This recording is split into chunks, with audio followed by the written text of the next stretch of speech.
Alors moi je suis Sylvain Jablonski, j'ai 35 ans d'expérience professionnelle en tant que RH dans des grands groupes internationaux comme des produits de grande conso ou encore dans l'industrie du ferroviaire. Je suis un généraliste en fait, même si j'ai développé un certain nombre d'expertises, en particulier dans la gestion des relations sociales, dans le talent management ou encore la conduite du changement. Et aujourd'hui, j'exerce ces activités RH en qualité de conseil RH auprès des entreprises, en tant que chargé de cours auprès d'écoles de management, et puis enfin en tant qu'intervenant auprès de la société Learn.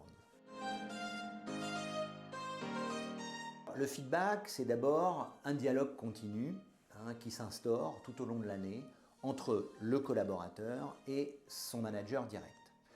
Quand je dis qu'il doit s'instaurer tout au long de l'année, c'est une façon de dire, c'est pas une seule fois dans l'année, mais c'est de façon régulière, bien sûr avec une fréquence à adapter au collaborateur, selon qu'il est junior ayant besoin de feedback ou senior ayant moins besoin d'être accompagné. Mais un feedback régulier, tout en ayant en tête qu'il y a des moments importants dans l'année, notamment des moments qui ont trait au feedback sur la performance, on parle plutôt là de l'efficacité court terme, des moments de feedback sur les compétences mises en œuvre et qu'est-ce qu'il faudrait mettre en place pour accompagner et développer ces compétences. Là, on parle déjà du plan de développement et du moyen terme. Et puis enfin, un feedback sur les perspectives d'avenir et les ambitions de carrière que nourrit le collaborateur. Je voudrais insister sur les éléments clés et on va dire les éléments de réussite d'un feedback. À partir de quand peut-on dire qu'un feedback est réussi?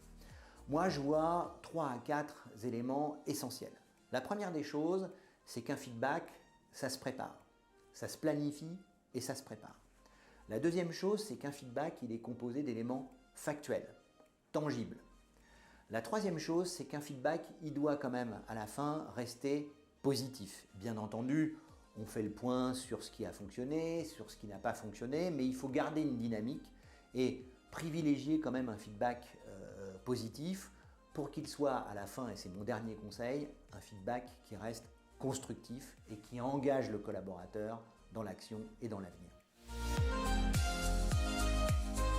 Alors, j'aurai le plaisir, moi, d'animer un atelier sur ce sujet et là aussi, répondre à toutes les questions, se donner les tips and tools, comme on dit en anglais, pour bien réussir un feedback efficace.